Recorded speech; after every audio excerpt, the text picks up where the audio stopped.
more lethal, less woke. You hear that a lot from Defense Secretary Pete Hegseth when he discusses his vision for the U.S. military. You'll likely hear it again today when he joins President Trump at Fort Bragg Army Base in North Carolina. Their goal, boosting recruitment ahead of Saturday's big military parade in D.C. Now, the parade will feature dozens of tanks and other vehicles. Admiral James Stavridis. Admiral, thank you for being here with us this morning. My pleasure, Audie. I want to talk about the changes to the military. I have to come, though, to this idea of the Marines being called into Los Angeles, right? Because this military parade is going to be happening right after this kind of show of force, where you're going to have soldiers facing off with American citizens on U.S. soil, potentially. What's significant about this moment?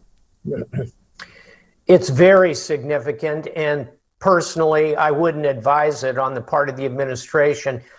Active duty troops, particularly U.S. Marines, Audie, these are the most experienced, highly blooded shock troops in the world. We use them to take down militias in the Middle East. These are fighters, and boy, you do not want to put them in a position of confronting largely peaceful demonstrators. It's just not their role. They're not trained for it. And National Guard, we could probably have a discussion about, but putting active duty U.S. Marines into this situation, I think is dangerous, and they're not well trained for the mission that perhaps they're going to be thrown into here. Yeah, you know, a few years ago, former Defense Secretary Mark Esper wrote about a moment he had had with Trump in the White House. This was back during the riots over George Floyd's death, and he suggested bringing in military using force against protesters. And Esper wrote that we reached that point in the conversation when he looked frankly at General Milley and said, "Can't you just shoot them in the legs or something?" And it was not just a question in the form he's saying of a question. It was more of a suggestion. And he said, Esper said, we were all just taken back at that moment as this issue just hung very heavily in the air. I thought back to this almost immediately heading into this week. Is this now something hanging in the air? Absolutely. And we'll do a little Latin lesson this morning. It's posse comitatus.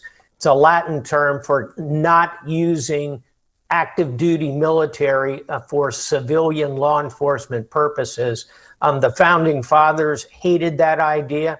That's what, by the way, led to the start of the American Revolution, when British shock troops shot down American protesters in Boston. So we've got a long bad history here, and the idea of doing that would violate that posse comitatus law. There is a narrow exception, and that's to be used in the case of an actual insurrection or invasion. Nothing I've seen in Los Angeles remotely rises to that. Therefore, active duty troops should not be involved in this. Now, we've got this military parade coming up to celebrate a major anniversary for the armed forces, something to be celebrated. It's actually quite unusual to have a major military parade in the heart of the Capitol, as you and I have discussed earlier. Does this affect how that's seen for the public, right? Instead of celebrating the military more generally, it's Trump's birthday, and now you've got the Marines being called in against demonstrators. For me, it's a negative split screen moment. Let's start with the parade in Washington. Parade the hardware through the downtown type of thing that you see North Korea do. Russia does it routinely. France does it, one of our allies. It's not something we do because it consumes a lot of resources. It's very expensive. It takes away a nice weekend from thousands of troops who are going to have to rehearse and march along.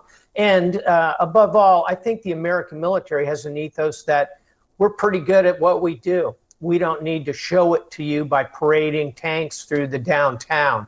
Now we get to the split screen. You're doing this pretty unusual visual of tanks rolling through our Capitol, and across the country in Los Angeles, you're putting U.S. Marines as we talked earlier, the best combat shock troops in the world, except problem, they're being deployed against, again, largely peaceful protesters. I think that's a troubling split screen. It'll be difficult, appropriately difficult for the American people to digest what they're looking at. That's CNN senior military analyst Admiral James Stavridis. Thank you so much.